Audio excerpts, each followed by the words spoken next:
भी पढ़ने इतना साफ लिखेंगे, बहरे भी सुनने इतनी जोर से बोलेंगे, तुम काला कमल लिखोगे, हम लाल गुलाब लिखेंगे, और तुम जमीन पर जुल्म लिख दो, आसमान पर इनकलाब लिखा जाएगा। सब याद रखा जाएगा, सब याद रखा जाएगा।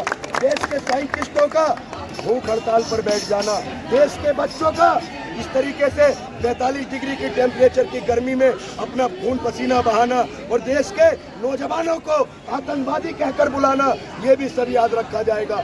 इन भारतीय जनता पार्टी की सरकार में जिस तरीके से किसानों का शोषण हुआ, नौजवानों का शोषण हुआ, देश में अपोजिशन के लीडरों का शोषण हुआ, आज ये इतनी तानाशाही पर उजागर है कि देश के छात्रों का शोषण करने के लिए तैयार है। सिर्फ एक सिंगल पॉइंट क्या डिमांड है कि गिरे जो शिक्षा मंत्री है उसको इस्तीफा दे देना चाहिए। एक तरफ मोदी जी कहते हैं कि पूरा देश मेरा परिवार है। यह सवाल किसी पार्टी का या किसी व्यक्ति का नहीं है, यह सवाल जो बच्चों का भविष्य अंधकार में डालने का काम इन लीग मंत्रियों ने किया है। सवाल सिर्फ यही है कि धर्मेंद्र प्रधान को इस्तीफा देना चाहिए। भाई नैतिकता के आधार पर इस्तीफा होना चाहिए, लेकिन भारतीय जनता पार्टी इस्तीफा नहीं होता। कोई रेल हादसा हो जाए तो इस्तीफा नहीं होगा, कोई देश में कुछ भी हो जाए गृह मंत्री का इस्तीफा नहीं होगा। तो इस तरीके से भारतीय जनता पार्टी अपनी नाकामी को छुपाने का काम कर रही है, और देश के अंदर हिंदू मुसलमान की राजनीति कराने का काम भारतीय जनता पार्टी कर रही है। नितिन नवीन ये कह रहे हैं कि हमारे कार्यकर्ता, भाजपा के जो कार्यकर्ता हैं वो इलाज करना जानते हैं। एक नंबर पे झूठ बोलते हैं। रुकिए, इलाज करना जानते हैं ना।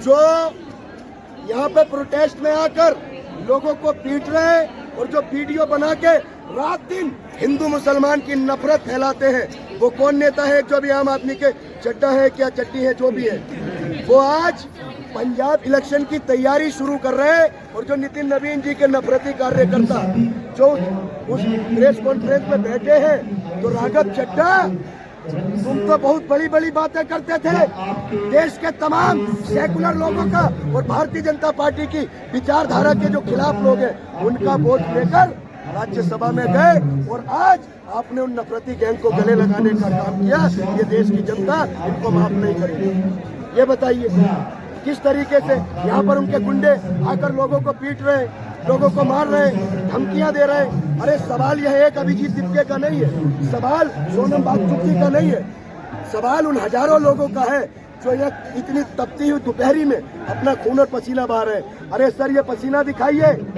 ये देश के किसान के बेटे का पसीना है, ये किसी राजनेता के औलाद का नहीं है जो विदेशों में पढ़ रहे हैं, जो एसीओ के कमरों में रह रहे हैं, एसीओ की गाड़ी में चल रहे हैं। अरे अगर ये नहीं सुनेंगे तो हम प्रधानमंत्री आवास भी कूच करेंगे और शिक्षा मंत्री का आवास भी देने का काम करेंगे। कितने मुकदमे लगाएंगे? प्रधान ने भी इंटरव्यू में कहा कि ये टफली गैंग है, टुकड़ा गैंग है, और ये जो बैठे हुए हैं ना, ये छात्र नहीं। कौन टुकड़ा गैंग है? जो देश को तोड़ने का काम भारतीय जनता पार्टी के नेता कर रहे हैं। किसी ने पूछा? अरे सुनिए, ये जो राम मंदिर के नाम पर, भगवान श्री राम के नाम मंदिर बनाने का काम करते थे, उसी मंदिर में करोड़ों रुपए की चोरी हो जाती है। कोई भी राष्ट्रभक्त, कोई भी भारतीय जनता पार्टी का नेता कोई बात क्यों नहीं कहता? क्या चोरी में भारतीय जनता पार्टी के लोग शामिल हैं? ये बताइए। सवाल पूछने की ताकत रखिए।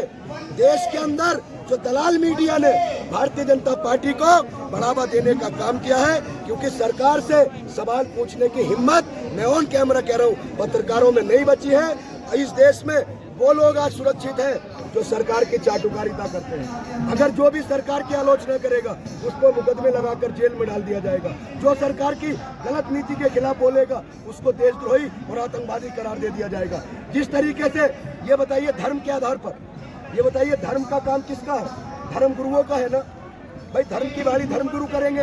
अगर कोई भी नेता, चाहे वो किसी भी धर्म का है, अगर वो राजनीति को धर्म से जोड़ने का काम करता है तो समझ लीजिए वो पाखंड फैला रहा है और वो अपना फेलियर छुपाने का काम कर रहा है। वो कह रहे हैं हमने दोबारा से एग्जाम करा दिया, अगली बार और अच्छे तरीके से एग्जाम कराया। नहीं, महाराष्ट्र में भी क्या हुआ, टीटी वाला पेपर, जयपुर का भी देखा।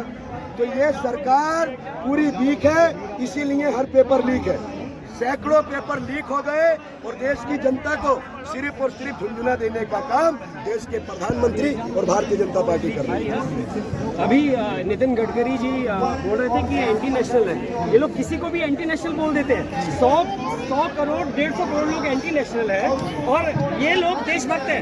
कलयुग है, ये कलयुग है। देख लीजिए, जो देशभक्त का काम कर रहे हैं वो एंटी नेशनल हो गए। इनको आंखें खोलनी चाहिए, होश में आना चाहिए, क्योंकि कुर्सी खाली करो जनता आती है। कुर्सी खाली करो जनता आती है। कुर्सी खाली करो जनता आती है। और देशद्रोह का काम क्या होता है? जो हमारे डिफेंस मिनिस्टर है वो 6 शहीदों के नाम छुपा लेती है और कितने टाइम के बाद आज उजागर करती है। देशद्रोह ये हुआ या नहीं हुआ? ये देशद्रोह हुआ। 3 लोग हमारे देश के मारे गए, क्या वो देशद्रोह नहीं हुआ? उन्होंने कोई जवाब दिया? कोई जवाब दिया? नहीं दिया। तो ये हुआ देशद्रोह। यहाँ तो हम अपने एजुकेशन